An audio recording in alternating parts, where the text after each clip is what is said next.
Indonesia is the most beautiful land, the land where we were born, the nation where we grew up. So many colors that live together in peace, with a million timeless treasures, with an abundance of natural wealth.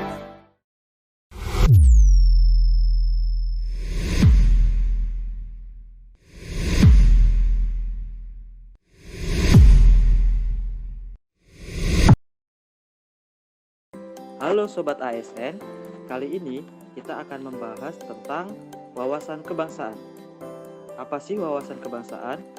Wawasan kebangsaan merupakan suatu konsepsi cara pandang bangsa Indonesia dalam berkehidupan, berbangsa, dan bernegara, serta dalam memecahkan berbagai permasalahan yang dihadapi bangsa dan negara, dengan dilandasi oleh nilai-nilai Pancasila, Undang-Undang Negara Republik Indonesia tahun 1945, Negara Kesatuan Republik Indonesia, dan Bhinneka Tunggal Ika yang bertujuan untuk mencapai cita-cita nasional.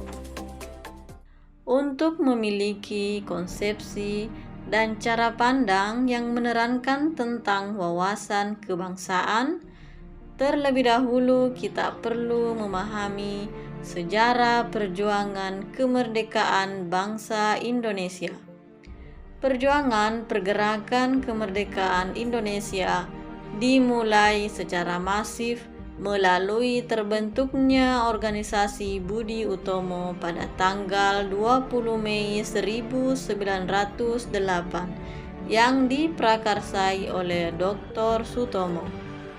Awal mula pergerakan tersebut diikuti oleh tumbuh suburnya berbagai organisasi pemuda di Indonesia yang selanjutnya menginisiasi Kongres Pemuda hingga pada Kongres kedua pada tanggal 28 Oktober 1928 yang diikrarkan Sumpah Pemuda yang menyatakan bahwa putra-putri Indonesia bertumpah darah satu Indonesia, berbangsa Indonesia, dan mengakui bahasa Indonesia sebagai bahasa persatuan. Pada momen tersebut, untuk pertama kalinya lagu kebangsaan Indonesia Raya, karya Wage Rudolf Supratman, pertama kali dikumandangkan.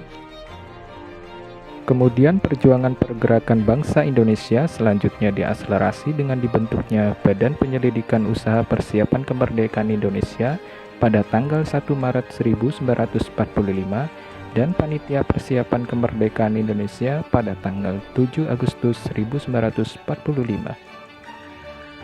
Berbagai kegiatan yang dilakukan oleh Badan Penyelidikan Usaha Persiapan Kemerdekaan Indonesia dan Panitia Persiapan Kemerdekaan Indonesia mengantarkan bangsa Indonesia pada dikumandangkannya Proklamasi Kemerdekaan Indonesia pada tanggal 17 Agustus 1945 yang disampaikan oleh Presiden Insinyur Soekarno dan Wakil Presiden Dr. Andes Muhammad Hatta yang mewakili seluruh bangsa Indonesia. 4 konsensus dasar berbangsa dan bernegara. Yang pertama, Pancasila. Pancasila sendiri merupakan falsafah yang berperan sebagai ideologi negara, pandangan hidup bangsa, dasar negara, serta sumber dari segala sumber hukum di Indonesia yang tidak pernah lekang oleh waktu maupun perkembangan zaman. Undang-Undang Dasar 1945. Indonesia merupakan negara yang berdasarkan atas hukum dan bukan berdasarkan kekuasaan, sebagaimana tercantum dalam penjelasan Undang-Undang Dasar 1945, di mana Undang-Undang Dasar 1945 ini juga merupakan sumber hukum tertinggi, sehingga menjadi sumber dan pedoman hukum bagi setiap peraturan perundang-undangan yang ada di bawahnya. Yang ketiga, Bhinneka Tunggal Ika. Semboyan dari Bhinneka Tunggal Ika diambil dari kitab Sutasomo karya Empu Tantular pada masa kerajaan Majapahit, yang berarti bahwa berbeda-beda tetap menjadi satu jua. Semboyan tersebut ditetapkan sebagai Semboyan Nasional Persatuan Indonesia melalui Peraturan Pemerintah Nomor 66 Tahun 1951 bersamaan dengan lambang NKRI berupa Garuda Pancasila. Yang keempat, Negara Kesatuan Republik Indonesia. Proklamasi kemerdekaan NKRI pada tanggal 17 Agustus 1945 pada dasarnya belum sempurna dan memenuhi berbagai persyaratan berdirinya suatu negara. Oleh karena itu, pada saat proklamasi, NKRI belum sepenuhnya memiliki persyaratan sebagai suatu negara yang berdaulat, maka PPKI dalam sidangnya pada tanggal 18 Agustus 1945 telah melengkapi berbagai persyaratan dengan mengangkat Insinyur Soekarno sebagai Presiden dan Dr. Andes Muhammad Hatta sebagai Wakil Presiden, serta menetapkan Undang-Undang Dasar 1945 sebagai dasar negara dan tujuannya, di mana tujuan NKRI seperti yang tercantum pada pembukaan Undang-Undang Dasar 1945 pada alinea keempat meliputi: yang pertama, melindungi segenap bangsa dan seluruh tumpah darah Indonesia, memajukan kesejahteraan umum, mencerdaskan kehidupan bangsa, dan ikut melaksanakan ketertiban dunia berdasarkan kemerdekaan, perdamaian abadi, dan keadilan sosial. Yang membedakan kita dengan bangsa lainnya. Identitas nasional kita sebagai insan Indonesia tersebut dapat tercermin melalui bendera merah putih, bahasa Indonesia, lambang negara yang berupa burung Garuda dengan arti simbolisnya, juga memegang semboyan Bhinneka Tunggal Ika, serta lagu kebangsaan kita, lagu Indonesia Raya.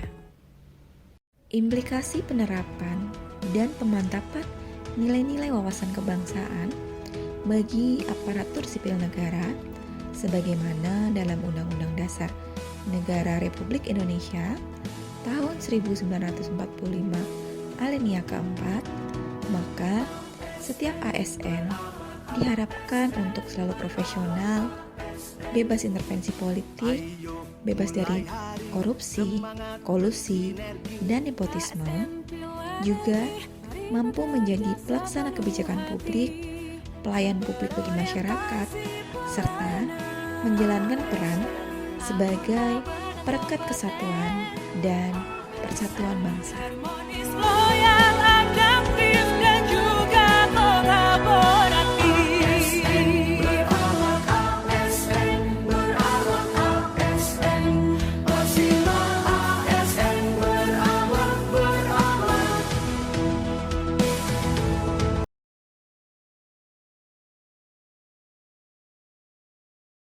Kami dari kelompok 2, sub dari kelompok 1,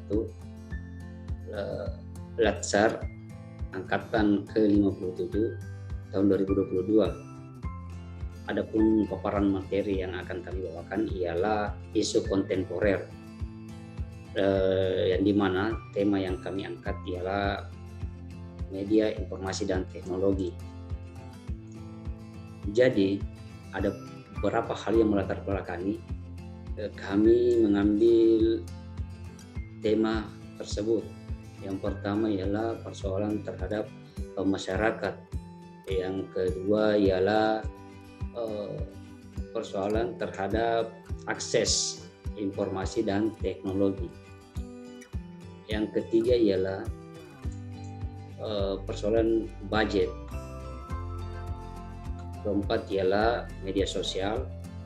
Kelima ialah gambaran replika kehidupan atau biasa disebut dengan digitalisasi, ialah gambaran replika kehidupan. Nah, yang terakhir ialah perubahan peradaban manusia terkait dengan digitalisasi. Itu ialah hal yang mutlak dan tidak bisa dinegosiasi. Ada banyak dampak positif yang bisa kita ambil mengenai kemajuan teknologi informasi saat ini. Namun ada beberapa hal yang bisa menjadi mainland utama dampak positif tersebut. Salah satu halnya adalah kita dapat berhubungan tanpa hambatan maupun tanpa sesuatu yang menghalang untuk kita berhubungan jarak jauh antar keluarga, teman, maupun sahabat. Kemudian kita juga dapat memperkuat hubungan kita kepada orang-orang terdekat kita melalui berbagai macam kemajuan teknologi informasi. Kemudian juga teknologi informasi dapat memberikan bantuan solusi kepada permasalahan yang sedang kita hadapi sehingga lebih mudah untuk diselesaikan. Kemudian juga dapat menjadi sarana dan prasarana pembelajaran ataupun pendidikan sehingga kita tidak terbatas mengakses ilmu-ilmu ataupun pengalaman-pengalaman orang yang telah lebih dahulu mempelajari dan melakukannya. Kemudian juga kita dapat memberikan dampak hubungan yang baik melalui media sosial maupun media-media lain yang dapat kita temui dengan mudah saat ini. Kemudian juga kita dapat memberikan kemajuan dan perkembangan kepada kehidupan saat ini maupun yang akan datang.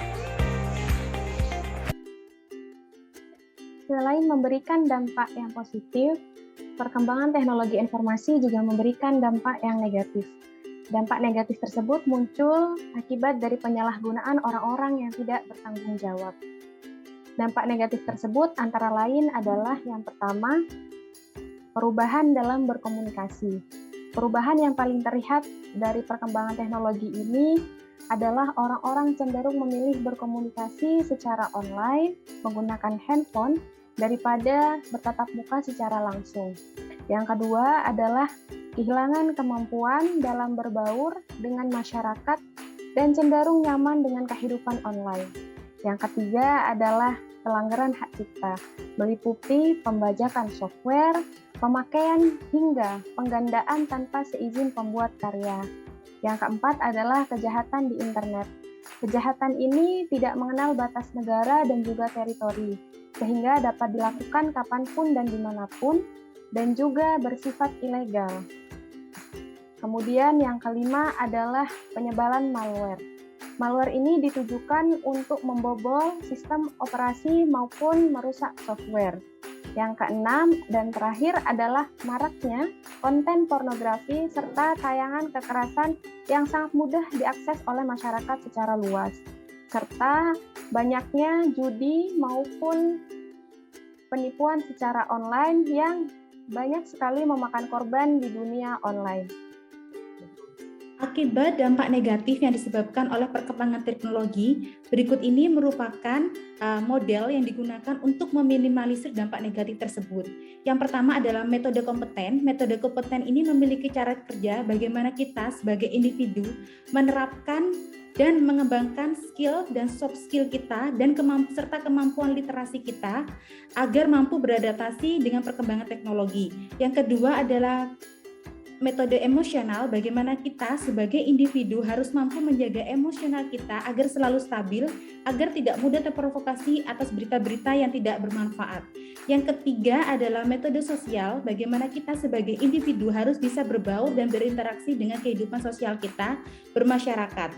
Yang keempat adalah metode etika, bagaimana kita sebagai individu harus bersikap tata krama, berperilaku sopan santun dalam bermasyarakat. Yang kelima adalah metode fisik, bagaimana kita harus menjaga kesehatan kita dan selalu berpikir positif.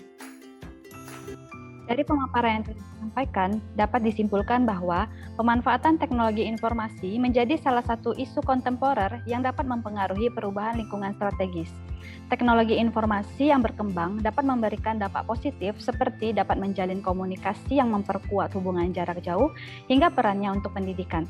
Sedangkan dampak negatif seperti perubahan dalam bersosialisasi masyarakat yang cenderung individualis, kemudian munculnya pelanggaran hak cipta, kejahatan di internet, penyebaran malware, hingga perjudian online yang dapat berujung pada penipuan. Dampak negatif tersebut dapat mengakibatkan kecemasan, kebencian, dan permusuhan. Pengendalian dampak negatif dapat diminimalisir dengan menyadari pentingnya menggunakan potensi diri dengan memperhatikan metode-metode seperti metode kompeten, metode emosional, metode sosial, metode etika atau moral, dan metode kesehatan. Metode-metode tersebut dapat digunakan untuk meningkatkan kesadaran masyarakat dalam pemanfaatan teknologi informasi secara optimal sehingga tidak mudah terprovokasi yang akhirnya dapat memecah belah rasa persatuan, pluralisme, dan kebinekaan dalam kehidupan berbangsa dan bernegara. Semoga pemaparan kami dapat bermanfaat. Sekian dan terima kasih.